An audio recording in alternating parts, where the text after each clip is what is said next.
In addition to those that I showed you where there were statistical differences, we also noted that because the study was not that long, there were some trends that perhaps was heading in the direction to tell us that were we to do the study longer, these would also be significant. For example, subject C7, you can see, was monitored in the 2 weeks before we started to give any coconut water, and we saw that over those 2 weeks, the systolic blood pressure was easing all the way up.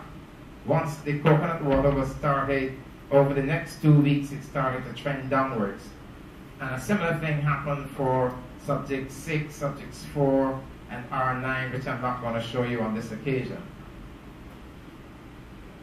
So essentially, we've concluded that both coconut water and Mobi were effective in lowering blood pressure in about 40 to 70% of the subjects studied.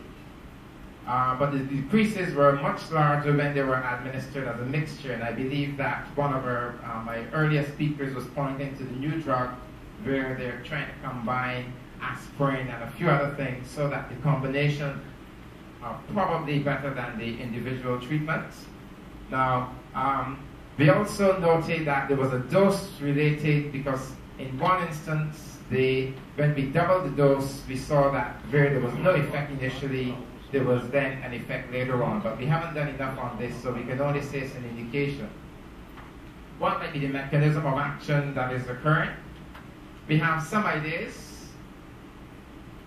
Well, one of the things that happened in the preliminary work leading up to this study, we started by giving the people 600 mils of coconut water per day. And many of the people didn't like it because it said it caused them to pass urine frequently. And this is causing us to suspect that the coconut water may well be a diuretic or contains a diuretic. So that's one possibility. Now, in additional preliminary studies that were done, when we measured the serum levels of sodium and potassium, we noticed that the people who took coconut water, the potassium level went up. So we are wondering whether the coconut water could be a potassium-sparing diuretic. And finally, we've noted that if you consume the coconut water after you've been, and then do exercise, vigorous exercise, then you're able to get some additional benefits. So only let me go over that one for you. In the normal population, if you were to exercise and then measure your blood pressure, it returns to normal in about 30 to 60 minutes. If you do this for hypertensives, it is not seen. However, for hypertensives who consume coconut water, we're seeing that the blood pressure returns to the baseline within 30 to 60 minutes. I must say, though, that this is a very, very small preliminary study at this stage. Okay. I think I want to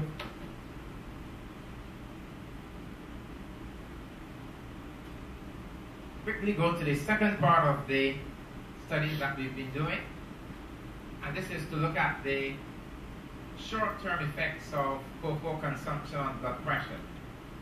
I believe it is well known to most in the audience that if you take cocoa products over a prolonged period, 2 to 3 weeks, it is well known that this decreases blood pressure. And this has been attributed to the flavonoid content in the cocoa.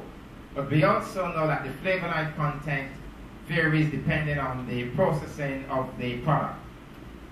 Our objective in this study, therefore, was to compare the flavonoid content in the popular brands in the Caribbean and to determine if, in addition to the long-term effect, there was a short-term effect that could be derived from drinking cocoa.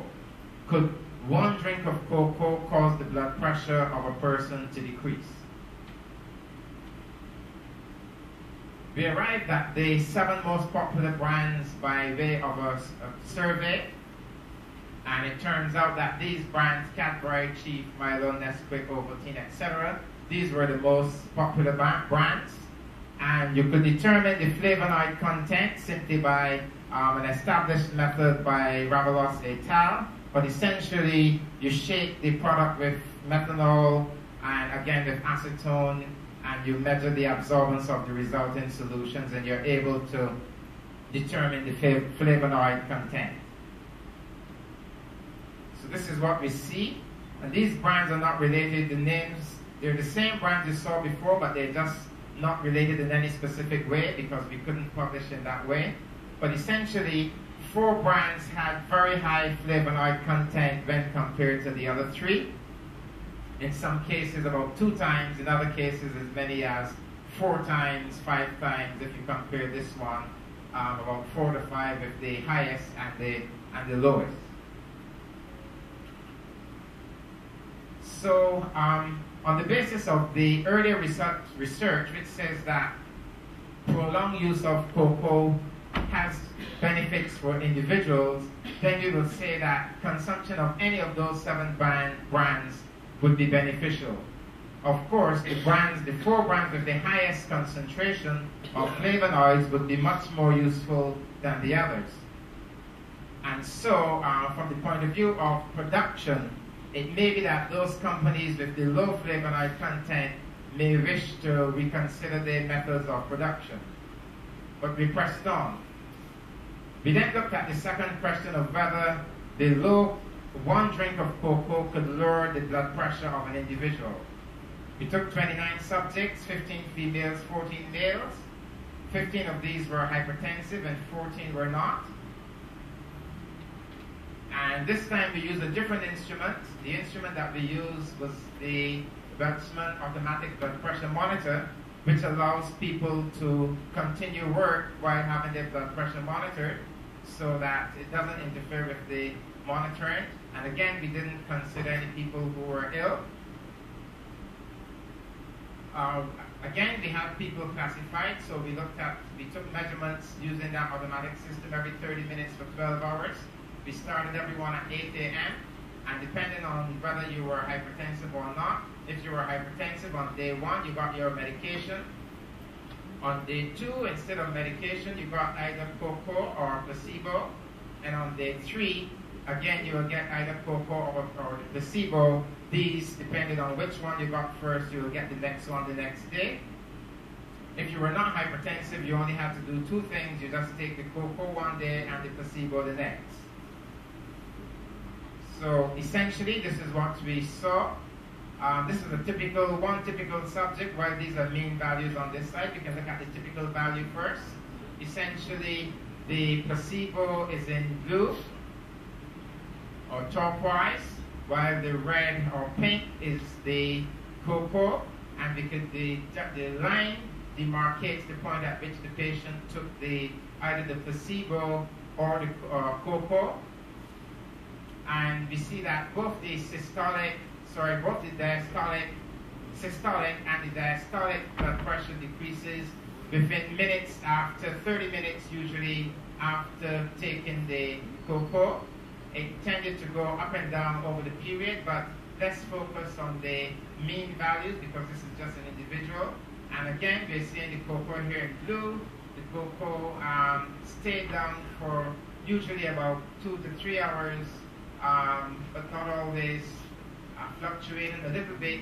But in addition to having low blood pressures with the cocoa, it seemed also to reduce the terrible ripple that we were seeing with the placebo. Similarly, for the group where we had people, these were the hypertensive, so we took 3 sets of readings. We have the readings with their medication in blue, and we can see that that's a bit lower than the cocoa, but it is also lower than the placebo. So essentially, 1 drink of cocoa is able to bring the blood pressure of individuals down within an hour or 2 of taking it. We already know of the long-term effects of drinking cocoa, so we will now like to say that perhaps, although we would like to do a bigger study, that cocoa may also have a short-term effect. We suspect, though, that the long-term and the short-term effects may be of different mechanisms. Finally, just to show you a little bit of some of the teams, the people doing the work on the cocoa, this was a bunch of year 2 medical students, but they're all now young doctors well on the way to treating patients. Thank you very much. Thank you.